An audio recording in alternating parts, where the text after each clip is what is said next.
This episode of Muddy River Gems is brought to you by Dot Foods. I think what it comes down to is the culture and the people. Our culture here at Dot is like no other. I've never experienced anything like what I've lived with for the last 12 years. Dot is very diverse. It is truly a family-owned business, but it is a family inside and out. You always feel like you matter and you play a big hand in the pot. There's so many opportunities to make a difference at DOT and really contribute to the success of the organization. Hi, I'm Mark McDonald in Quincy at the Quincy University North Campus, where it might surprise you to find that behind this seminary building is another building, and if you go to downstairs, you'll find a state-of-the-art television studio. And this episode of Muddy River Gems is brought to you by Dot Foods.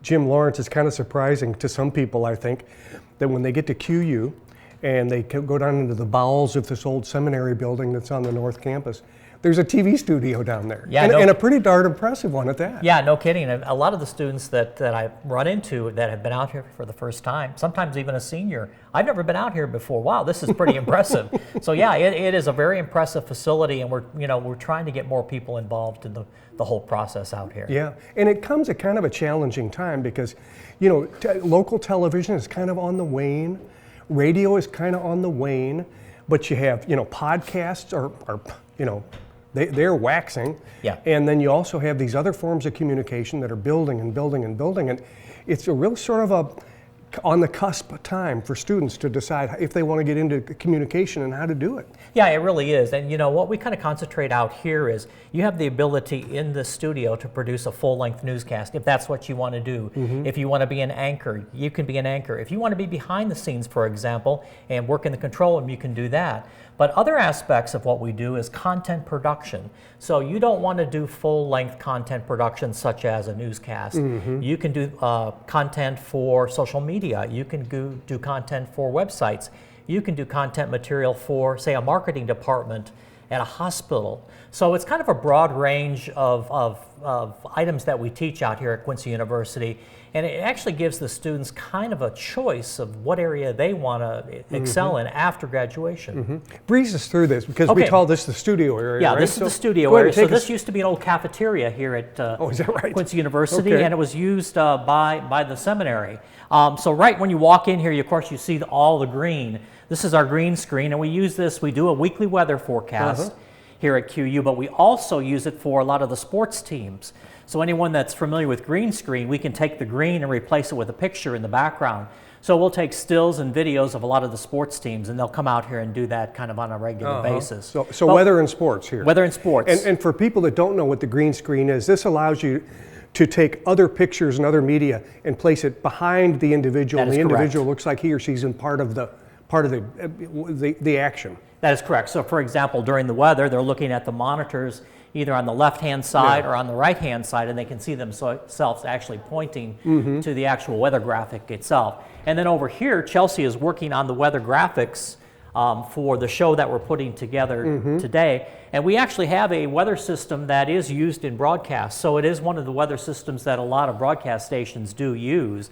And so what she'll do is she'll put all the data into the computer today and then make the presentation here in the studio. Yeah. We're here on a Wednesday. Yes. And it's around noon, and the students are just starting to show up. That's correct. On Wednesday afternoon is when you do the production for the week. It is. Well, Monday usually we have classroom, and then on Wednesday we actually do the productions. So what we'll do, what you'll see in here today is we are going to put together small pieces of material that the students have produced, a variety of on-campus stories, and sometimes we go off-campus too and collect some stories. But the students are responsible for not only coming up with the idea, shooting the video, editing the video and presenting the video, and then we will post it for them on social media platforms. That's terrific.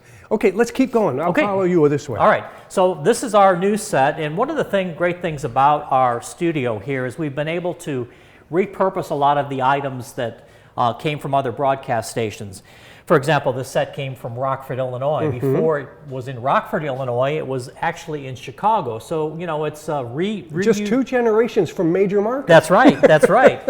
And then, of course, you know, all the lighting in the studio came from a station in Duluth, Minnesota. That's nice. And, you know, it's a little older lighting, but for our purposes, it works really well. You put out the call and you say, hey, look, we're trying to build this department, or we're lacking this in the department. And the people in communications answer the call. Yes, exactly. And same goes for the studio cameras. You'll see 3 studio cameras here. And as you can see, there's no place to operate the camera. They're all operated from the control room. So that's part of what we teach when it comes to in the control room work, is they'll sit behind the switcher and they'll actually set up the camera shots themselves. Right, and really that's a handful, because the director's got a lot to do. In addition to, he used to have a cameraman behind each camera. That's correct. And he would just have to tell them over the earphone, hey, move in this direction, move in that direction, but now he has to do it himself. That's true, but however, if they are going to go into a real market television station, they're going to find the number of people in an actual working control room is quite a few people, or down to a few people, I should say. Yep. Maybe 2 people, maybe 3 people in the control room these days. So they need to multitask a lot when they're in a control room environment. Well, speaking of the control room, let's go in there. All right. Some of the students have already showed up, and we'll try to stay out of their way. Yeah, they are actually now preparing for all of our content. And so what they are doing is, we'll go over here first. So all of their video is edited on kind of Premiere is what our edit tools are. And what they're doing right now is loading the video into our playback server. So they're getting the videos ready for today and making sure that they're in the correct order so they can play them back. The other thing that they're doing is getting graphics ready for the show. So all the graphics are set up based on the newsroom system. So we have a full-fledged newsroom edit system. And so all of the content that is produced for QUTV is done on a regular newsroom system. And so it has interfaces with graphics machines and teleprompters and other things. So it makes the job a little bit easier for all of us out here. Okay, they're inputting. Now we do have a monitor that's operating up here. What's going on up in the corner? So we actually broadcast this station 24 hours a day, 7 days a week. And we have a closed circuit system set up on campus that any student can access, not only QUTV, but other channels within the market and other channels outside the market. And so we actually have a little server that runs in the background and runs our station 24/7.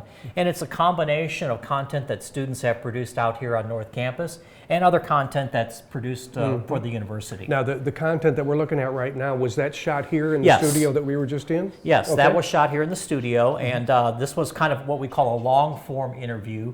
And so the girl that was on the left there, she was our recent graduate, is now working at a station in Quincy as a reporter. Good for her. Yes, Good for yes. her. Okay, now the director is going to be sitting, would this be the correct chair for the director? Yes, that's the technical director. Okay. We still have a director, and that's usually me, but the technical director, which will be a student, they'll sit here and they will actually switch all the cameras based on the commands that I do give them. And we still use paper scripts in here, so we'll follow kind of a daily rundown of exactly what is going to happen during the show. And so the director, the technical director, will follow the lead of the director, and the director will call out the shots, and then the technical director. And we'll get to push see the that buttons. today, won't we? Because Yes, we'll have correct. all this going on. Correct. Now, one more question before we leave here. We've got these 2 monitors here. Yes. Now, how do these help the director know what he or she has to do So next? what you're seeing are what's called a multi-viewer, and this allows us to see every source that goes into this video switcher here. So for example, if we want to make sure that the anchor is in line on camera 3, we can see camera 3 set up there.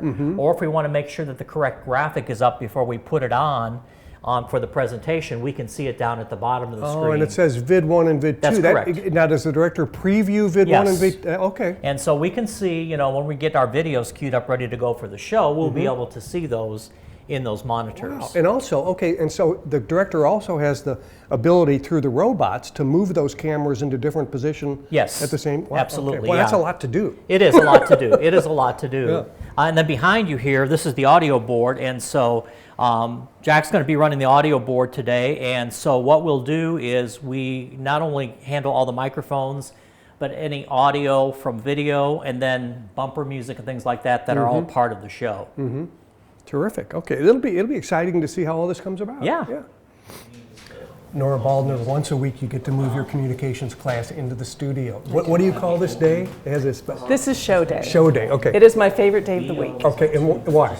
Because it's hands-on. Because instead of sitting in a classroom where students are maybe taking notes or just kind of zoning out, we get to come in here and get students' hands on the equipment.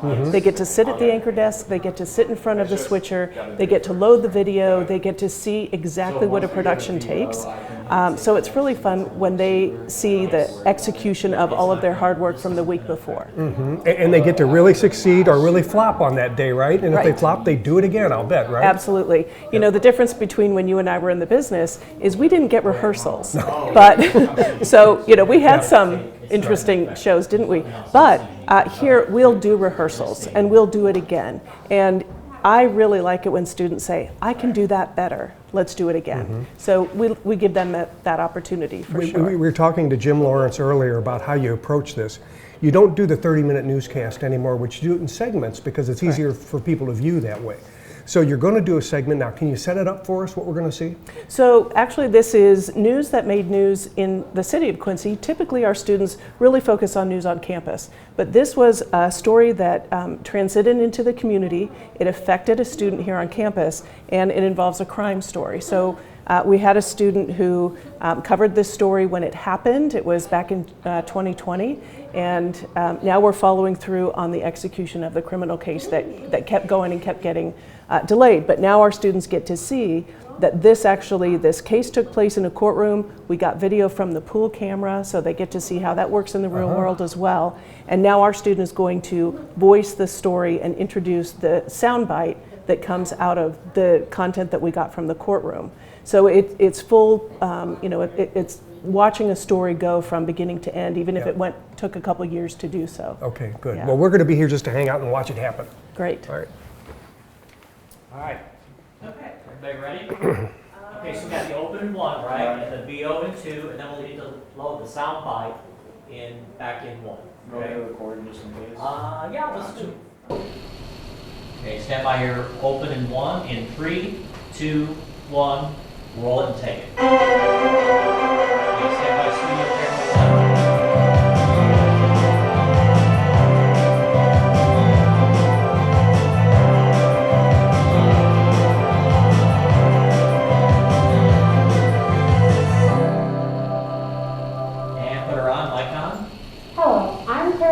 And you're watching TV News Today. The man charged with felony battery in the beating of a former QU student appeared in court this week. Some of you may remember the Justice for Jazz protests in 2020. QU students marched in support of a former women's basketball player after she was beaten and a ball called the barn. Roll it. Take it. Defendant Steve Holman entered an Alford plea to lesser charge of Adams County Court this week. Holman's case was set for a jury trial, but during the plea hearing, Holman entered the plea to a misdemeanor charge of battery. Roll it, take it, mic up. There you go. People agree that the incentive we're going to call the plea to count 2. Stand by to put her mic back on. Do I have to stay with the video? All unconditional discharge. He would be ordered to pay a fine of $250 plus the court costs that go along with this case. Mic on. Accept the agreement. Cure. Holman to 12 months of conditional discharge and ordered him to pay a fine of $250 plus court costs. He also ordered Holman to pay a restitution of up to $1,000 to Evans. Attorney Josh Jones told the court that Evans was given an opportunity to enter a victim impact statement, but no such statement was filed with the court.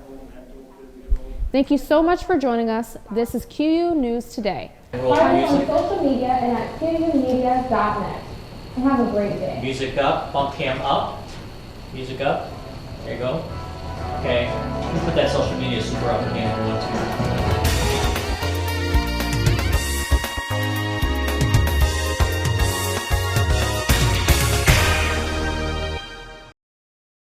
From our trucks to their lunch trays, to your local hospital, to your favorite pub, and to your kitchen table. For more than 60 years, Dot Foods and Dot Transportation have been stocking the shelves of your hometown. Sure, we've grown a lot, but at our core, we're still small-town, family-run businesses that care about our communities and the people who keep us running. Join the Dot family today and be part of something bigger. Why work at Dot? You could list out individual qualities forever. There's a lot of opportunities. They take care of the employees, they take care of the community. So our pay, our benefits, it's competitive. Time off, tons of flexibility. They're willing to work with you to help you advance.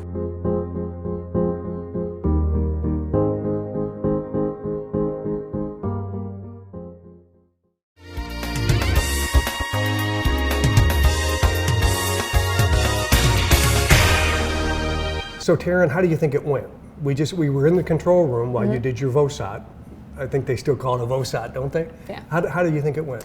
I think it went pretty well. We have a couple of newcomers that are just learning the ropes, but our professors are phenomenal. So they're able to really kind of not only be the director, but also give them the skills and the opportunity to implement the skills that they teach, but at the same time having the ability to make those mistakes so that they can learn wholesomely instead of being yelled at or scared to make a mistake. Oh no, nobody was scared. Yeah. I mean, there were a lot of mistakes, but everybody learned from their mistakes, and it wasn't like, don't ever put me in there again, you know. Yeah. And you felt from your point of view out here on the set that it went okay too. Yeah, and I knew that if I messed up out here that they'd be like, okay, we can run it back, so. That's what education's for. Yeah. You're a third year student at QU? Yes, I am. Okay, but you're gonna graduate soon. I am. How do you do that?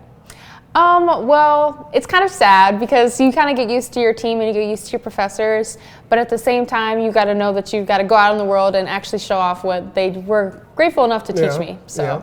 And you've been in communications now. This is your second year in communications? Yes, in the major. And this is what you want your major to be. This is what you want to graduate and do, right? Yeah, this is the foundation. You don't necessarily in this particular concentration need to know that I want to be a reporter, but at the same time, the skills that they teach you, because it's so wide, you're really able to do almost anything, whether it be PR or you want to be a news reporter or you want to do human resources, anything where it regards communications.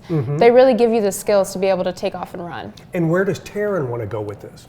I want to be a professor, so this is just only step one for me. It gives me a pretty broad base. I want to go get my master's and then hopefully my PhD so I can be like those people that are in there teaching right now. Yeah, you know what I liked about communications, and I don't know about you, but I always liked the fact that if you knew how to use the language and you knew how to speak and you knew how to write and you knew how to get ideas across to people, there were lots of ways to do that and lots of ways to succeed at that, and I always liked that. What about you? I like communications because for me personally, I take an interest in intercultural communications. So it doesn't matter who you are, where you come from, communications, if there's an underlying theme of respect, that tends to be what makes the world go round and what makes great things happen. And so news is just part of that, of being able to share information and being able to cross that bridge of it doesn't matter if you're even in the US. News is important no matter where it's from. So. Yep. Well, congratulations. I hope you graduate on time and I hope you get to do what you want to do. Thank you. Okay. Jack, you're not new to QU, but you're kind of new to communications, right? Yes, sir. How did you decide to get into it? How did you decide you wanted to take that first course? What made you want to do that? Well, I love communicating with people. I'm a very big talker. I'm very outgoing, but just math's not my thing, and everything had to do with math, and I just didn't want to do that. And then this just fell in my lap, and I'm like, well, let's run with it, and I ended up enjoying it. Do you feel like you've sort of found maybe your niche in communications? It's a little better geared to you. I absolutely think so. Yes, I'm a very talkative person. I just love communicating with people, talking. I can strike up a conversation with anyone. So. Well, we were just shooting some of the work that goes on in here, and you were working the audio board. Had you ever done this before? I have not. No. You have not? This is my first time. Okay, I also noticed, and I don't want to embarrass you, but there were a couple times when the mics weren't queued up when they should have been. Yeah. And so you just learned a good lesson, didn't you? Absolutely, yes. Okay, what do you listen for now when you know the mics have to come up? So I listen for Q, mic one, studio, listen for that, so I cue that up, and then when they say video one, cue it, I know to be ready to cue the music on that. So. Okay, where's your mic button? Show us where your mic switch is. So this is for the studio mics. So this is off right now, and this is on. So this will always be up. So you turn that off and on. You can hear Sam right there. These are for our video 1 and video 2. So those are our packages. And then this one is for our outro music. So I just click that, have that up, and then I press on, then I just sneak it up here. Kind of complicated, isn't it?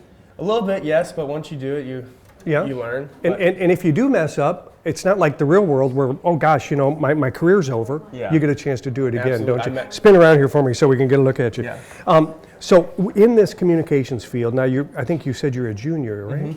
Okay. Do you know where you want to take it, or are you going to just hang with it for a while and see what happens? I do not know where I want to take it. I don't know if I want to do something different in communications, if I want to do this, whether it's, you know, broadcasting, journalism, being just a sports broadcaster, news, somewhere along those lines. Have you tried the on-air stuff yet? I have not yet. Have you tried directing at this monster yet? I did that last week. Now, if that's complicated, this is something else. Yeah, that one was pretty easy last week because was it? Yeah, everything was. I only had to press about 5 buttons, and it was a short show. So, but I'm excited to jump into that. Yeah. Okay. Well, good. Stay excited. It's good for you. Well, thank you. Okay. Nora Baldner, we just came out from the studio area. Fun to watch those young people work, and try to get it perfect. You know, and they do, and they finally do, and then they move on to the next one. But that's not all. I mean, it's not all just television, is it? There are other things involved in communications that you try to touch on and try to expose them to as well. Well, we first start with writing. So in order to get to the part where you're telling a story, you first have to know how to use the language.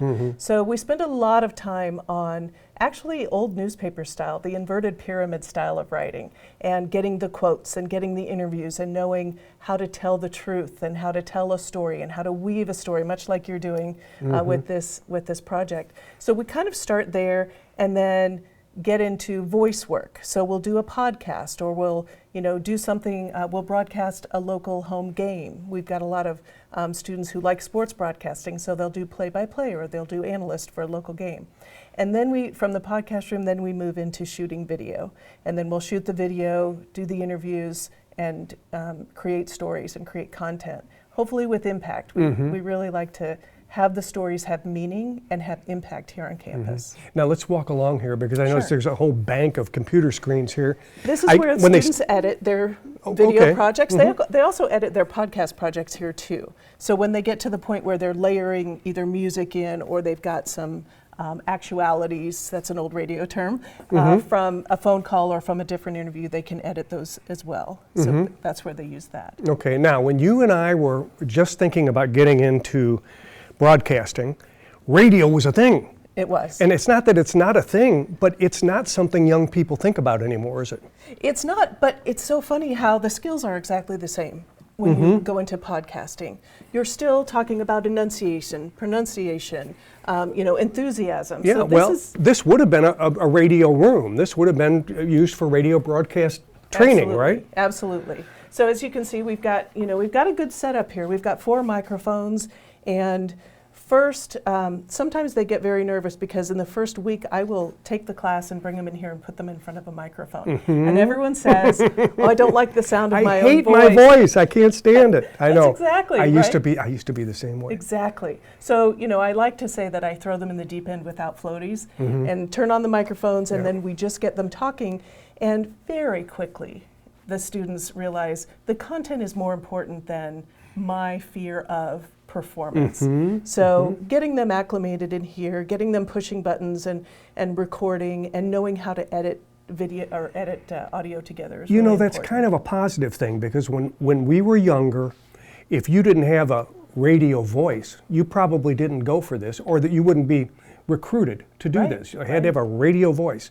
Now they get in here, and once they get used to their voice, they understand from listening to podcasts, excuse me, that almost anybody, if you can think and communicate, it doesn't matter what your voice sounds like. That's what is key here. It's the communication. It's being able to talk to strangers. And, these students are coming up, they have done all of their communicating on social media or texting or apps, that sort of thing. It's so rewarding to get them to sit down, look each other in the eye, and speak to each other and have a conversation. And that sounds pretty easy to our generation, but when you come in here, especially after, they went through COVID isolation. And so part of the work is not only getting your voice to a point where you actually want to broadcast and send it out there, but just the comfort level of being able to talk up to a person, straight face to face, eye to eye, have a comfortable conversation. That's kind of also where we have to start. We have to start there. Yep. And there's nothing better than learning how to interview somebody, not for the sake of the interview, but for the sake of getting information to the audience. Absolutely. And if you don't ask the right questions, you're not seeking the right information, you can't succeed at that. So that's the point. Okay, what do I need to learn, and how do I get that across to the audience? Exactly. Even just coming up with the questions beforehand and doing mock interviews, and we do a lot of that in the classroom. We'll do mock interviews. I have them actually walk through my office. I give them maybe about a 4-minute window, and then they have to come back to the classroom and ask me 10 questions about me that they gleaned from just random objects that are in my office. The art of interviewing is a tricky one, as you know, and you're excellent at it. So, teaching it is, a lot of it takes practice, a lot of it takes real experiential. So putting them in a situation where they're interviewing someone, having someone come into the classroom that no one knows and saying, okay, what questions would you ask? And then the follow-up questions, and how do you get that information from them? And then after the interview, you also have to do your homework and your research, because how do you know they told you the truth? And so I really like to teach truth-telling, because that's really what journalism is, that's what communication is at this level. And how can you prove what they said? Can you prove what they said? You can do that 50% going in by inviting the right people, but afterwards you do have to check it before you post it, right? Right, exactly, exactly. So we do take these podcasts that we record in here, and our distribution is, we use a lot of YouTube, we use a lot of Facebook, Instagram. We have a website that is QUmedia.net, so all of our content ends up eventually on QUmedia.net. We've got the digital stories that the students create, and the podcasts and the TV pieces that you saw in the studio. So it all kind of lives in one place, and then we send it out far and wide, and hope for good careers coming after this. Well, listen, thanks to you and Jim and the students for hanging with us, because I think the audience is going to find this very interesting. I did. Good. I want to thank you for doing it with us. Well, thanks for being here. Okay. This is particularly interesting to me because I spent my life doing this, but I think it's refreshing to know that there is a place for communication students here in West Central Illinois that gives a real-world life experience with another Muddy River gem. Stories from Illinois, Missouri, and beyond. I'm Mark McDonald. Thanks for watching.